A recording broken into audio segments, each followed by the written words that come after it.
Hello dear students, डिटर्मिनस articles के second video में हम आगे बात करने वाले हैं एन और द की। एन भी एक इंडेफिनेट आर्टिकल है, द एक डेफिनेट आर्टिकल है। इंडेफिनेट आर्टिकल उन आर्टिकल्स को कहा जाता है जो अनिश्चित चीज़ों के लिए, जो कि एक वचन में या सिंगुलर होती है, उनके साथ यूज़ किया जाता है। द का प्रयोग सिंगुलर और प्लूरल दोनों के साथ होता है, लेकिन उन चीज़ों के साथ जो यूनिक होती है। सबसे पहले हम देखते हैं ए का प्रयोग। ए का प्रयोग सिंगुलर काउंटेबल नाउन के साथ होता है, चाहे वो व्यक्ति हो, वस्तु हो या जानवर हो। ए का प्रयोग अनकाउंटेबल नाउन्स के साथ नहीं होता है। Cat, bird, child, boy, horse, bike, girl, table, इन सभी के साथ हमने ए का प्रयोग किया है, क्योंकि इनकी स्पेलिंग भी कॉन्सोनेंट से शुरू हो रही है और इनका उच्चारण भी हम व्यंजन से कर रहे हैं, इसलिए यहाँ ए का प्रयोग किया गया है। अब हम बात करते हैं एन की। एन का प्रयोग सिंगुलर काउंटेबल नाउन्स के साथ किया जाता है जो अनिश्चित होती हैं। इसका प्रयोग प्लूरल अनकाउंटेबल नाउन के साथ नहीं किया जाता है। अब हम कुछ एग्जाम्पल्स देखते हैं। जैसे आप देख सकते हैं एन एप्पल। यहाँ एप्पल के पहले एन लगा है क्योंकि स्पेलिंग वॉवेल AEIOU में से किसी एक से शुरू हो रही है और इसका उच्चारण हम स्वर से कर रहे हैं, जो कि हिंदी वर्णमाला के स्वर अ से ह तक है। वैसे ही एग, एग में भी स्पेलिंग ई से शुरू हो रही है और हम ए बोल रहे हैं। आंट, आर, यहाँ एक थोड़ा सा डिफरेंट रूल लग रहा है क्योंकि एच जो है वो साइलेंट है और जहाँ भी एच साइलेंट होगा, जैसे आर, ऑनेस्ट, वहाँ हम एन का यूज़ करेंगे। आंट, अंकल, ईयर, इन सभी के साथ हमने एन का यूज़ किया है, आप चेक कर सकते हैं। अब हम बात करने जा रहे हैं आर्टिकल द, जो कि एक डेफिनेट आर्टिकल है। यह नाउन को व्यक्त करने के लिए प्रयोग किया जाता है। नाउन चाहे सिंगुलर हो, प्लूरल हो, काउंटेबल हो या अनकाउंटेबल हो, सभी के साथ यूज़ किया जाता है। लेकिन यहाँ एक विशेषता है कि हम जिस भी किसी के लिए इसका यूज़ करेंगे वह एक निश्चित चीज़ होगी। जैसे the earth, the world, the air, the weather, the sky, the sun, the moon, the sea you, इन सभी में विशेष बात यह है कि यह दुनिया में सिर्फ एक है, या जिसके बारे में बात कर रहे हैं वो विशेष है। अब हम आगे बढ़ते हैं। इन उदाहरणों को हमने पिछले वीडियो में देख लिया है। अब हम बात करने जा रहे हैं आर्टिकल एन, जिसमें हम शॉर्ट फॉर्म या एब्रीवेशंस की बात करते हैं। जैसे MA, LLB, MBBS, SDU, इन तीनों में कॉन्सोनेंट से एब्रीवेशन शुरू हो रहा है, किंतु हम बात कर रहे हैं जब उच्चारण करते हैं तो एम बोलते हैं, तो पहले हमने ए का उच्चारण किया।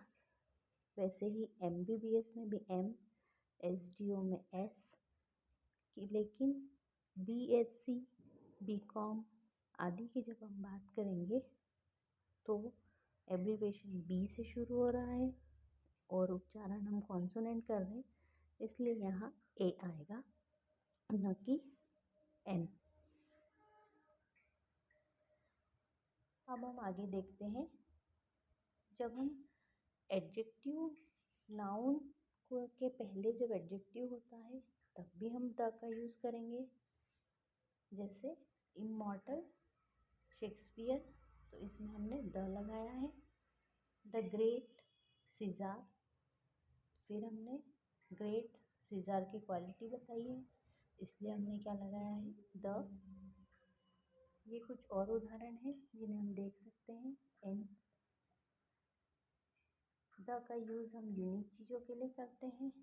The sun, the moon, singular nouns representing the whole class, जैसे जो पूरी एक प्रजाति को बताता है। The rose, the computer, the scientist, etcetera. जब भी हम सुपरलेटिव डिग्री की बात करेंगे, सुपरलेटिव डिग्री का मीनिंग होता है जब किसी भी वर्ड में EST लगा हुआ आए या मोस्ट लगा आए तो आप उसको पहचान सकते हैं कि ये सुपरलेटिव डिग्री है। डिग्रीज़ को हम एक अगले वीडियो में ज़रूर डिस्कस करेंगे। फिर न्यूज़पेपर, मैगज़ीन आदि के नामों के आगे लगा सकते हैं। महासागरों के नाम के आगे, नदियों के नामों के आगे, पहाड़ों के नाम के साथ हम द का उपयोग नहीं करेंगे, किंतु पर्वत श्रृंखलाओं के नाम के आगे द का यूज़ करेंगे। अब आप पर्वत श्रृंखलाओं को कैसे पहचानोगे? जैसे हिमालयाज़ लिखा है तो उसमें एस लगा होगा, तो ये प्लूरल में दिखेंगे हमको। एक ये आइडेंटिफिकेशन का तरीका बता रही हूँ मैं आपको, क्योंकि ये श्रृंखला है, एक पर्वत नहीं है, कई पर्वतों से मिलकर बना है। जैसे एंडीज़, इसमें भी एस लगा होगा तो हम द लगा देंगे। लेकिन माउंट एवरेस्ट में हम द नहीं लगाएंगे। ये कुछ और उदाहरण है जिसमें हमने आर्टिकल्स के बारे में बात की है। आई सॉ, जब हम पहली बार किसी की बात करते हैं तब an old man and a dog. Plural, जब हम किसी जॉब की बात करते हैं तो a teacher, a doctor, etcetera. Description की बात करेंगे, उसके बाद में बात कर रहे हैं हम एन की, जहाँ हम द की बात कर रहे हैं, जहाँ द मैन पहली बार जब हमने बोला था तब एन लगा दिया था या अ लगा दिया, लेकिन उसी व्यक्ति की बात हम जब दूसरी बार करते हैं तो द लगाएंगे। स्पेसिफिक थिंग की बात करेंगे, जैसे द चिल्ड्रन, द गार्डन, जो जानी पहचानी चीज़ें हैं उनके साथ। और कोई एक ही चीज़ है जैसे the moon, the sun, the earth, etcetera. Common places हैं, द पार्क, जब हमने सुपरलेटिव डिग्री की बात करी जहाँ EST या मोस्ट आ जाता है वहाँ द का यूज़ कर रहे हैं। कोई भी म्यूज़िकल इंस्ट्रूमेंट है, ये आपसे फिल इन द ब्लैंक्स में पूछा जाता है, फ्लूट, तबला दिया रहता है और उसके आगे ब्लैंक रहता है तो आपको हमेशा द लगाना है। म्यूज़िकल इंस्ट्रूमेंट मीन्स वाद्य यंत्र जो भी होते हैं। इसी के साथ हमारा वीडियो यहीं ख़त्म होता है। आप अपनी परीक्षा बोर्ड परीक्षा अध्ययन पुराने क्वेश्चन पेपर से या रेमेडियल की बुक से प्रैक्टिस करें और आपको कितना स्कोर मिला मुझे कमेंट बॉक्स में ज़रूर बताएं। Thank you.